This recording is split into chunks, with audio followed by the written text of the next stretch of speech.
सारा वीर जब जुट गई तो राजा जनक जी सबसे ऊंचा सिंहासन पर बैठल बनी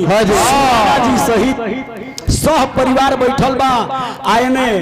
विश्वामित्र जी दोनों भैया के लेके चल। विश्वामित्र जी जब दोनों भैया के लेके जब चलल बनी राम के लक्ष्मण के, वही समय सारा लोग जितना वीर रहे अभी तो बातें चलत रहे कि आगे दियाओ जे आजमावल जाओ धनुषिया के। तो वही में पता चलल कि भाई धनुष मामूली ना हो ना, ई भगवान भोलेनाथ के धरोहर और जनक जी के तपस्या कैले रहले।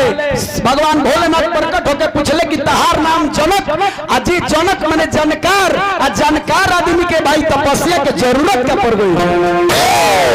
वही समय भगवान भोलेनाथ प्रकट होकर कहले कि भाई बात बताओ कि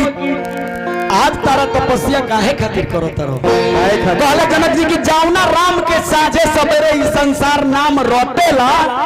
ओ राम के हम साक्षात दर्शन करे के। भगवान भोलेनाथ कहने की एमे कौन बात बा,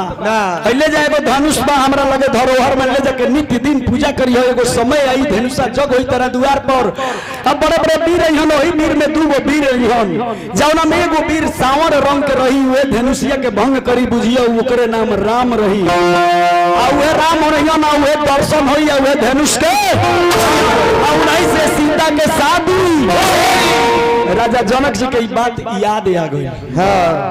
जनक जी का कहनी कि सारा लोग जब पिटराइल बता आदेश मिलल,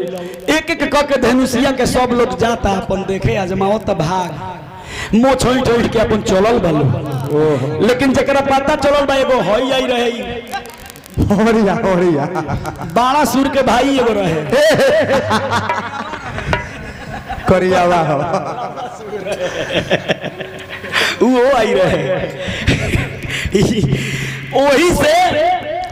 जब सुनस की भगवान शिव के धनुष हो तो काहे के लगे जाओ कवरिया के झांक के देख लेला, सा देख के हाथ लफा के प्रणाम को के धीरे से पतली गई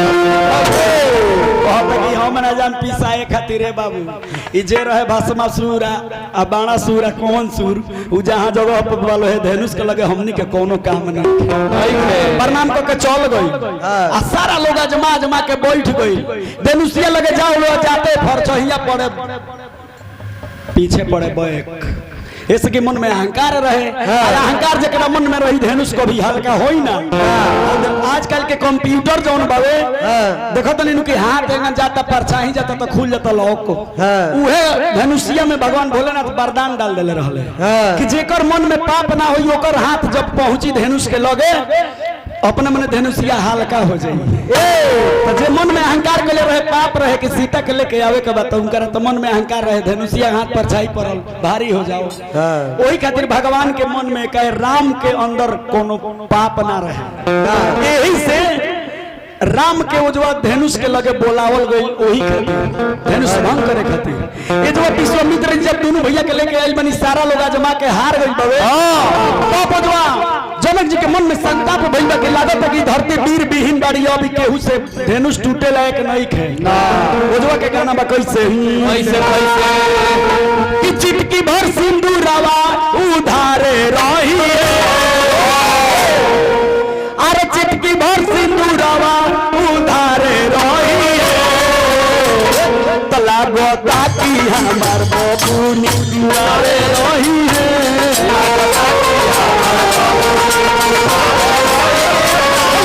ताकि हमार बबूनी कुमारे रही है।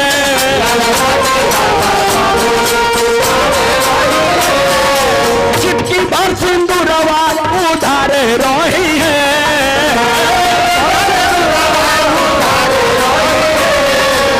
लागो ताकि हमार बबूनी कुमारे रही है।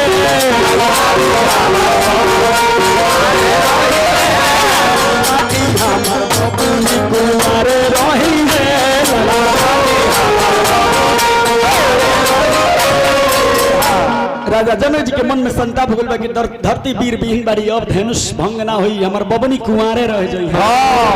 वही समय विश्वामित्र जी दोनों भैया के लेके चलल बने। सारा लोग एक टकिए निहारता देखी तो हम कहनी हनु कि खाली ब्यास जी के मेहरारुए के मिलता तो ब्यासो जी के मिले के चाहिए। बहुत बहुत पुरस्कार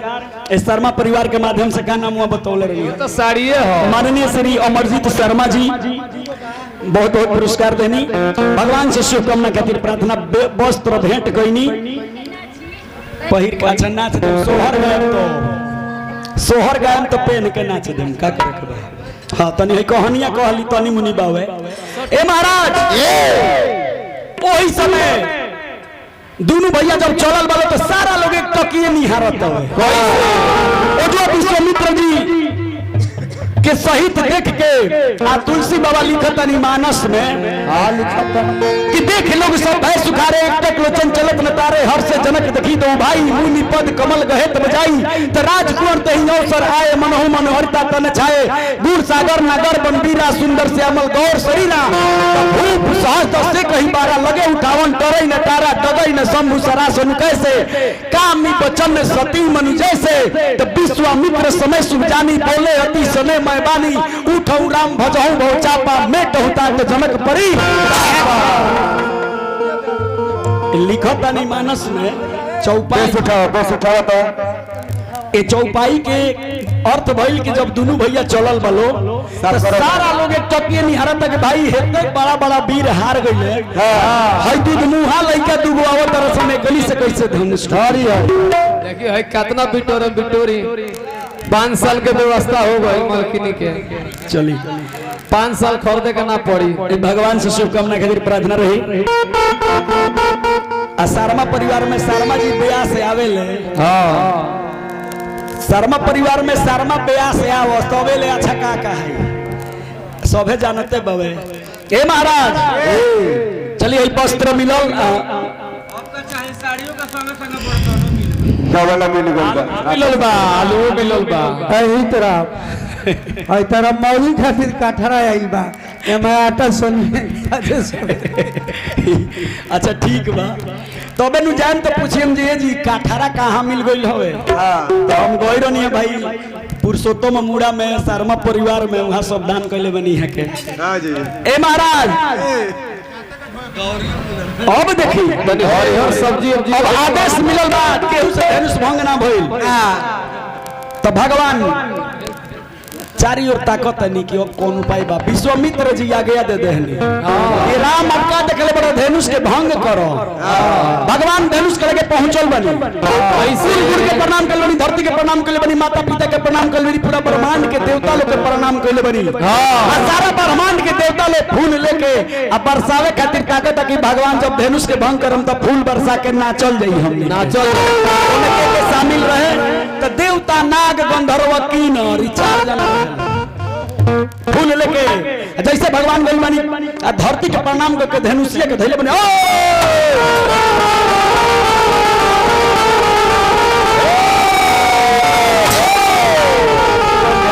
धनुष टूट गइल बा ब्रह्मांड हिल गइल बावे हां ओही जगह तपस्या एगो बहुत बड़ा संत के भंग हो गई सब केहू जानत है हां जी परशुराम जी के तपस्या भंग हो गई परशुराम जी क्रोध कैल बनी लेकिन एजी हमनी के नहीं करे के हमनी के चले के बस सारा देवता लोग के जयकार बनावता बोले श्री रामचंद्र भगवान की जय तब उजवा धनुषिया जब टूटल होवे तो जी गीत कैसे गावल जाला देखो कैसे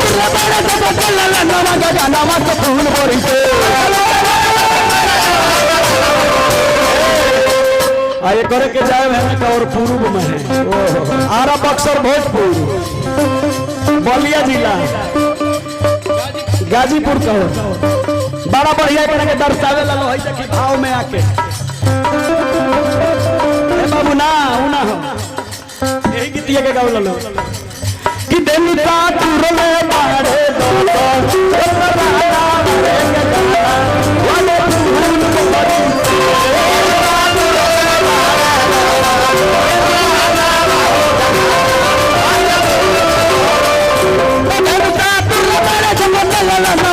नमक फूल बड़ी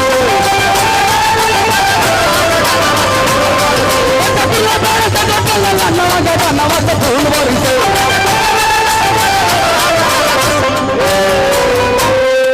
यही जगह धनुष जब भंग भइल बा सारा लोग नाचता गावता तब जब केहू के घरे जब शुभ कार्य होखेला शर्मा परिवार में कौनो ऐसा शुभ कार्य होला तो माई भाई बड़ा बढ़िया रे देखते और बा 2-3 बोरा चाउर भेटाई लगता आज लादिया के बेहाजी रौड़ा जाए अरे यार शुभ शुभ बोलो तो सामान्य से बिहास जिलाद के जाए चलिए बहुत पुरस्कार भगवान से शुभ जे दान करे है भगवान ओकरा के तू दान करी इतना दान कर दिया कि दियारखा में रख के भूला जाओ आ कोनो हमनी कहानी गावे बजावे वाला आवे तो घूमत घूमत जाओ लो हमार चाची माई बहनी लो टोट जाओ लो एगो दियारखा पर एगो भेटा जाओ तो दे दे लो याद ना पड़े जे कहां से उठा के हम देहनी काजी हे महाराज आ तब माई बहनी लोग गावे लो बड़ा बढ़िया गीत रहेला कि गाई के